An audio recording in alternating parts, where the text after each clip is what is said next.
اللہ تعالیٰ نے اس مبارک اور پاک کلمے کی مثال پاکیزہ درخت کی دی ہے، اور اس میں اس امت کے لیے بہت اہم سبق ہے۔ أَلَمْ تَرَ كَيْفَ ضَرَبَ اللَّهُ مَثَلًا كَلِمَةً طَيِّبَةً كَشَجَرَةٍ طَيِّبَةٍ أَصْلُهَا ثَابِتٌ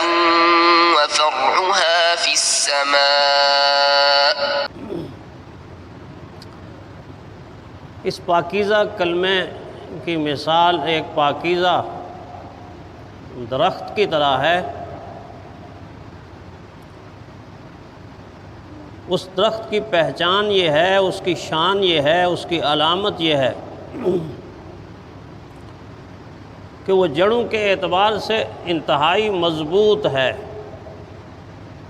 اصلها ثابت، اس کی جڑیں بہت گہری ہیں، بہت مضبوط ہیں، بہت حد تک پھیلی ہوئی ہیں، ان کی زمین پر گرپ ہے، پکڑ ہے۔ دوسری شان بتائی وَفَرْعُهَا فِي السَّمَاءِ،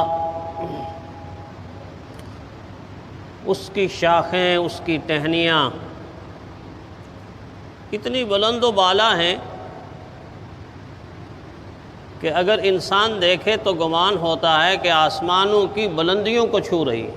آسمانوں کی بلندیوں کو چھو رہی ہے۔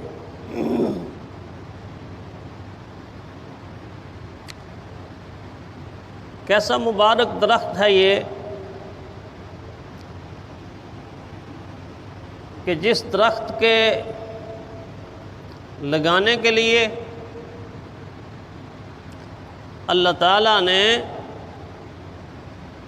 اس دھرتی کی کسی زمین کے خطے کا انتخاب نہیں فرمایا۔ ایسا درخت نہیں ہے کہ جس کے لیے اس زمین کے اوپر کسی دھرتی کا انتخاب کر کے یہ کہا جاتا کہ یہاں یہ لگا دو، ادھر یہ لگا دو۔ جس طرح ہم دنیا میں درخت لگاتے ہیں، پودے لگاتے ہیں، شجرکاری کرتے ہیں، بیج زمین کے اندر ڈالتے ہیں جو بعد میں پودا بنتا ہے، ایسا انتخاب اس کے لیے نہیں کیا گیا کہ چلو عرب کی زمین کے اندر لگا دیں، عجم کی زمین کے اندر لگا دیں، مشرق میں لگا دیں، مغرب میں لگا دیں، جنوب میں لگا دیں، شمال میں لگا دیں، کسی زرخیز زمین میں لگا دیں یا کسی پتھریلی زمین میں لگا دیں۔ ایسا زمین کا خطہ منتخب نہیں کیا۔ اس درخت کے اگانے کے لیے، اس کے لگانے کے لیے، اس کی پرورش کے لیے اور اس کے سرسبز و شاداب رہنے کے لیے زمین کا کوئی خطہ منتخب نہیں فرمایا۔ تو پھر سوال یہ پیدا ہوتا ہے کہ زمین کا خطہ بھی منتخب نہیں فرمایا، اگائیں گے کہاں، لگائیں گے کہاں، پروان کیسے چڑھے گا، سرسبز و شاداب کیسے بنے گا، جڑوں کی مضبوطی اتنی کس طرح ہوگی اور شاخوں کی بلندی اس طرح کیسے ہوگی۔ اللہ تعالیٰ نے دین کے ذریعے سے سکھایا کہ نہیں، یہ وہ درخت نہیں ہے کہ جو تم اپنی کھیتی میں اگاتے ہو، اپنی زمین پر لگاتے ہو۔ فرمایا کہ اس کے لیے میں نے حضرت انسان کے دل کی زمین کو منتخب فرمایا، دل کی زمین کو منتخب فرمایا۔ جب اپنی سچی زبان کے ساتھ ایک انسان کہے گا لا الہ الا اللہ محمد الرسول اللہ صلی اللہ علیہ وسلم، تو یہ کلمے کا درخت اس کے دل کی زمین کے اندر پیوست ہو جائے گا اور دل کی زمین کو بقعہ نور بنا دے گا، دل کی زمین کو بقعہ نور بنا دے گا۔ ایک مرتبہ بس وہ کہہ دے لا الہ الا اللہ محمد الرسول اللہ، ایسی روشنی کا درخت اس کی زمین دل کی اس کے اندر اترے گا، اس کو زرخیز بنا دے گا کہ ہر طرف دل کے اندر نور ہی نور پھیل جائے گا، روشنی روشنی پھیل جائے گی۔ اللہ کہتے ہیں اسی طرح میں انتخاب کرتا ہوں، اللہ ولی الذین آمنوا یخرجہم من الظلمات الی النور، میں ان کو اپنا دوست بناتا ہوں تو سب سے پہلا کام یہ کرتا ہوں کہ اندھیروں کی سرزمین سے نکال کر ان کو روشنی کی سرزمین میں لے کے آ جاتا ہوں، اندھیروں کی سرزمین سے نکال کر روشنی کی سرزمین پہ لے آتا ہوں، وہ میرے دوست بن جاتے ہیں۔ پھر اس درخت کا پالنا، اس کا سنبھالنا، اس کی حفاظت کرنا، یہ اتنا مشکل ہے، اتنا مشکل ہے کہ مومن کسی پانی کی نہر، پانی کی ندی، پانی کے چشمے، پانی کے دریا اور پانی کے سمندر سے اس کو پانی نہیں لگاتا، مومن خوف خدا کی کیفیت پیدا ہوتے ہی،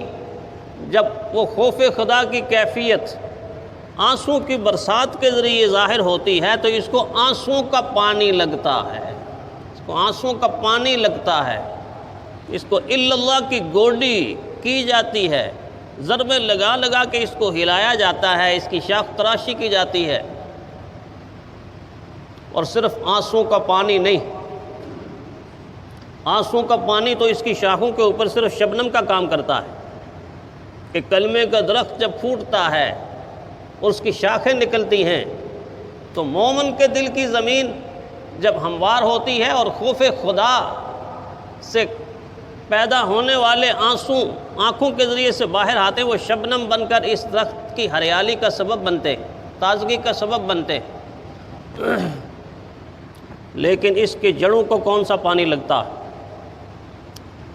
شاخوں میں رقت دل کی کیفیت سے پیدا ہونے والے آنسوں، اور جڑیں اس سے بڑی قربانی مانگتی ہیں۔ اس کی جڑوں میں اہل ایمان کے مقدس خون کے قطروں سے اس کی جڑوں کو سینچا جاتا ہے، اس کی جڑوں کو برقرار رکھا جاتا ہے، اس کی جڑوں میں خون کا پانی دیا جاتا ہے۔ چنانچہ ہر زمانے میں ایسے حالات پیدا ہوئے کہ دشمن نے جب اس درخت کی جڑوں پر کلہاڑی چلانا چاہا اور کلہاڑی چلائی، اس درخت کی جڑوں کو کاٹنا چاہا، تو اہل ایمان نے آگے بڑھ کے اپنے سینوں کو یوں تان لیا، اپنے سینوں کو یوں تان لیا، اور پھر کہا ادھر آ ظالم ہنر آزمائیں، تو تیر آزما ہم جگر آزمائیں، تو تیر آزما ہم جگر آزمائیں۔ جگر کا خون نکلتا ہے تب جا کے کلمے کا درخت پروان چڑھتا۔